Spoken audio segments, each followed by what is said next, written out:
Hello. Oh my gosh, I'm so excited, you guys. I am trying the new format. I was doing the vertical live before, and I am attempting now to do this in a more, I guess, formal fashion. And so, yeah, I'm doing it through StreamYard. So I'm super excited about that. If it's looking good, let me know in the comments. Thank you for being here. I see you, Blocky. I see you, DJ and Brian. I need to figure out how to make somebody here one of my mods because, yeah, like you were saying, I have people saying stuff in here. I said something about liquidity in my last message, and somebody said, speaking of liquidity, my chair. I was like, oh my God, no, we don't want those comments. So anyway, I think I need a mod. So, and I think I told you to shoot me a DM on Twitter. So if you can, shoot me a DM on Twitter and we'll work this out. So anyway, I am here. It is Friday. Thank you for being here. It is the 24th. We have some more choppiness, but we are slightly up still. We actually, Bitcoin topped at 107. So our all-time high was just 108, 109. And so, yeah, we're getting back to where we're trying to retest that, but we're still going sideways with some choppiness. Ethereum is up slightly at 33.36. We've got ADA at 97 cents right now. And I believe that one actually just touched $1. It was 99. Oh, yes, it did. It touched $1 just for a moment. Hello, if you guys are there. Hello. Dogecoin, 35 cents. That one was also up at 36 cents and has retraced ever so slightly. It's interesting because I think people were thinking that Trump was going to sign executive orders and everyone was going to sing Kumbaya and the charts were going to go up forever indefinitely. And no one has actually seen that yet. So was it already priced in, or was it because the executive orders lacked the actual part where it says that we needed to start buying Bitcoin for our strategic reserve? So anyway, interesting there. So I feel like there's going to be more information coming out. We now have a head of the crypto task force, Miss Pierce. And so she actually had some fun stuff in the news yesterday. Let's go ahead and talk about it. So the SEC decided to rescind the accounting rule that forced banks to retreat on Bitcoin and other tokens. So the staff accounting bill, or the SAB 121, was introduced in 22 and subjected digital assets to strict capital requirements. So basically, what it did was it just kind of discouraged banks from having any sort of interrelation here. So efforts to overturn SB 121 gained bipartisan support in Congress last year, but then it was opposed by President Joe Biden. He actually vetoed the proposed bill and legislation. So that was up. We were trying to get rid of it. And yeah, good old Joe, sneaky Joe. He kind of like, didn't want to see that go through. So anyway, banks had largely been forbidden from expanding into crypto offerings. So anyway, beyond actually ETFs. So anyway, this is funny because Hester Pierce chimes in on Tuesday, and she had said, bye-bye SAB 121. It has not been fun, she wrote on X. So shout out to her. I love to see her kind of coming out swinging. And so anyway, this is just part of a larger move overall to allow banks to be able to have some sort of relation with crypto. So before I hopped on here, I actually had watched a video on YouTube of our friend Sturgy from Chainlink. He's actually come out with a couple of different videos and they're really interesting to watch. So one of them in particular, it was posted late last night. He talked about how Chainlink has worked heavily in the DeFi sector to become one of the most widely used companies, one of the most broadly used oracles that will work between different chains. And so most widely adopted in the DeFi space. And he is heading up, I believe he's working on both the crypto task force and that he's working on the World Liberty Finance token.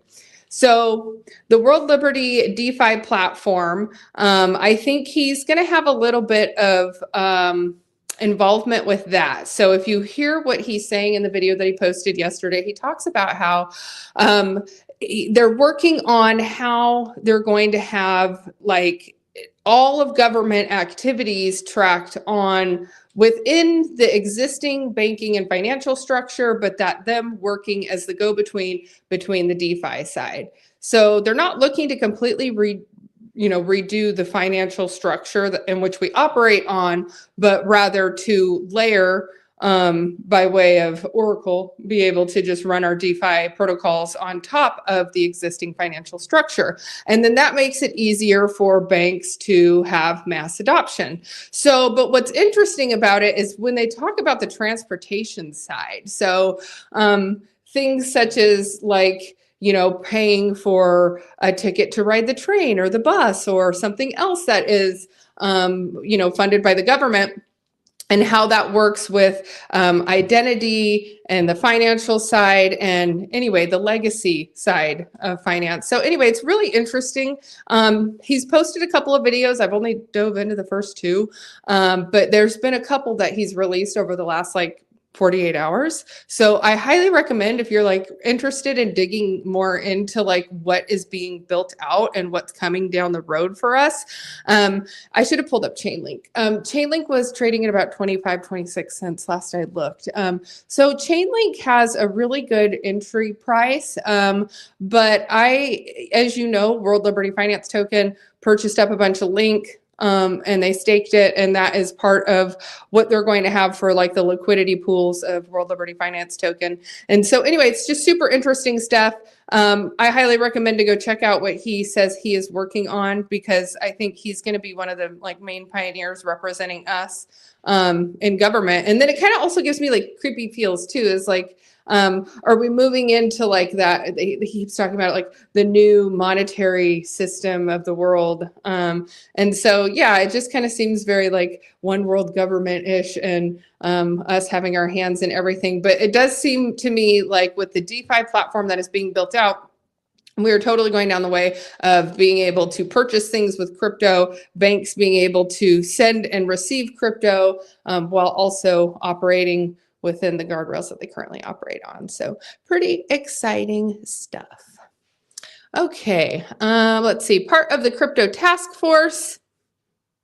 I need a drink. Shout out if you guys are here. You can give me a smash a subscribe and a like if you're new here. I am here live streaming every day talking about crypto. And there is so much news coming out because he just keeps signing executive orders and people keep leaking information and all this stuff keeps going on. So anyway, Trump signing his executive order yesterday for the creation of a cryptocurrency group task force, proposing new digital asset regulation and exploring the creation of a national cryptocurrency stockpile, making good on his promise to quickly overhaul the U.S. crypto policy. The much anticipated action also ordered the banking services for crypto companies to be protected, alluding to the industry claims that U.S. regulators have directed lenders to cut crypto companies out from banking services, something that regulators have denied. So anyway, it's pretty interesting, but it does seem like it's true. The order, this is what I bolded because this is my favorite part of this. The order also banned the creation of central bank digital currencies, CBDCs. So for now, they're saying that it also banned the creation of CBDCs in the US, which could compete with existing cryptocurrencies. So super, super, super interesting there. Nobody's actually caught on to that yet, so I had to bold it for you guys. So the executive order that Donald Trump signed also included the ban of the creation of CBDCs. You guys can check it if you want. I don't know if that's true, but that's what it says. That's per Reuters. Anyway, also they had announced that meme coins are considered collectibles. So that's fun. All of our old NFTs and meme coins, all of that, all collectibles. That's good stuff. So anyway, it seems like there's a lot of protections that are currently being put in place. And speaking of protection, you need to protect yourself. David Ballard, the co-founder of the French firm Ledger, had his hand mutilated while he and his wife were kidnapped. Absolutely horrific, you guys. Stay safe out there. We're moving into crypto conference season. So yes, stay safe out there. I don't know how many times I have been out at one of these conferences, and when they know that like that's what we're there for, you just hear stories, you know, like people will say like, oh, those are worth lots of money, or, you know, stuff like that. Like all of a sudden you see somebody's kind of demeanor shift when they realize like, oh. So anyway, I was supposed to open yesterday on the live stream. I have a box from my friend Ian. Ian, if you are here, shout out to you. He sent me a box. I don't know what is in it, you guys. So I'm gonna just open it up while we're chit-chatting, if that's cool. Oh my gosh. It is totally like some health stuff. This is awesome. Okay, this packaging is like super cool. I have somebody texting me right now and it is like sending my phone haywire. He sent me some new Benchmark in Focus supplements targeted at energy and zero brain fog. Guys, it's the Hexa tablet. I met Ian through crypto. Ian makes some fantastic videos. So he sent this to me and he's like, hey, I'm going to send you something. I had no idea what it was. I'm like, just send it to me. So what is this other thing? Your daily superpower. Okay. Okay. I like ye. Let's see. Your daily super powder. It is like prebiotics, probiotics. It's a whole little drink thing. I'm like super excited about this now. Ian, thank you. I had no idea what I was getting in the mail from you. And I was thinking, well, it has to be crypto related. It's not though. It's hexagon shaped pills though. So, I mean, maybe it's something to do with one shape. I love you, Ian. That's amazing. Ian makes some really great stuff. I want to say he's worked on a couple of like Netflix shows or something or other, but yeah, he makes some really great content. I've been hoping to work with him for a while on some stuff. Now, I did tell you guys I was going to be going live with Leslie Mota from Gokhshtein Media. We have had to reschedule our live till next week, and we are going to have a super special guest, Mr. Basement Ron of Unicorn Fart Dust. And I am so excited to interview with him, you guys, because he was like heavily into precious metals and loved his gold and silver and used to think that crypto was a joke, and now he's a believer, but I've always been huge into coins. So I can't wait to talk boomer coins with Ron because that is right up my alley. So anyway, and then I want to give a quick shout out to my friend Suburban Crypto. He is sending, I think it's hardware wallets. So he's sending one for me to give away to one of my viewers. So if you are interested and would like to participate in the giveaway, I will be giving away a hardware wallet. I believe it's a hardware wallet next week. So when that comes, I will open it and then I will be giving one away to one of you. And then, yeah, next week, Leslie Mota. Other than that, that's all I have. It was super short today and I'm excited that it's Friday because I have a lot of stuff going on. So I hope you all have a wonderful weekend and tap in with me next week. Bye.